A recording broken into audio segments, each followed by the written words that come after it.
We talk about standardization quite a bit as it relates to problem solving and continuous improvement.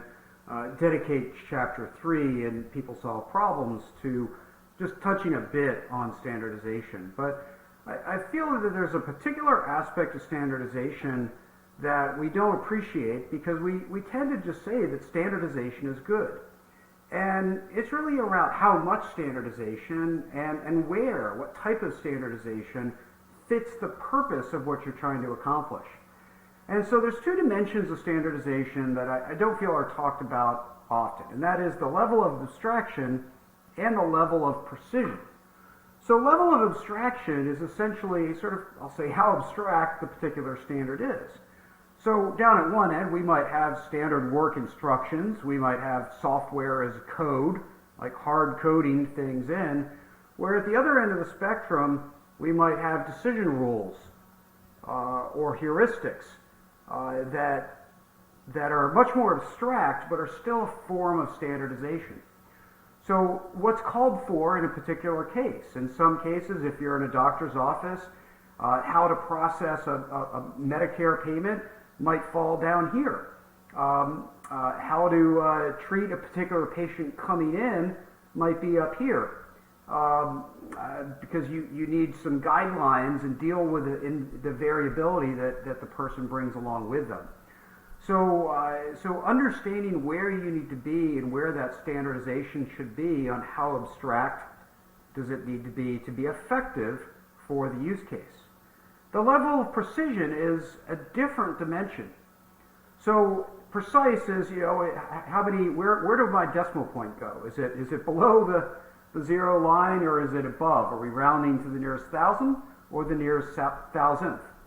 So let's just take decision rules as an example. We might say, I need a very low precision rule. So always pause before making a decision. That's a very general rule. It's still a decision rule, but it's a very general rule. It applies to many, many different circumstances.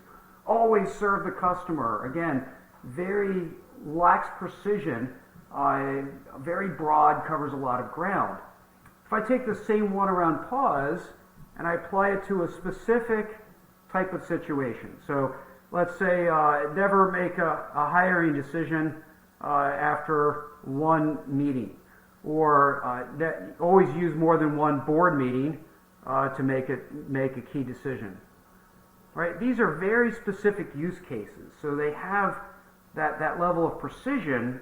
It's still a decision rule, still very abstract, still can be applied in a lot of ways, but to a very specific case. And still down here in the standard work instruction category, I may simply have a checklist of things that have to happen, make sure these things happen, but I don't care in what sequence they happen. Whereas perhaps down here, not only does the sequence matter, but I need to hold, which hand do I need to use when picking up the tool? So what's the hand grip look like, and how do I do everything in a very precise way? So it doesn't matter whether I'm talking about standard work instructions or decision rules. There can still be a different level of precision across either of those levels of abstraction.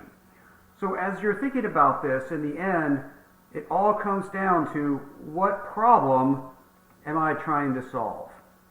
And if you're clear on that, you can figure out where on this chart you might belong.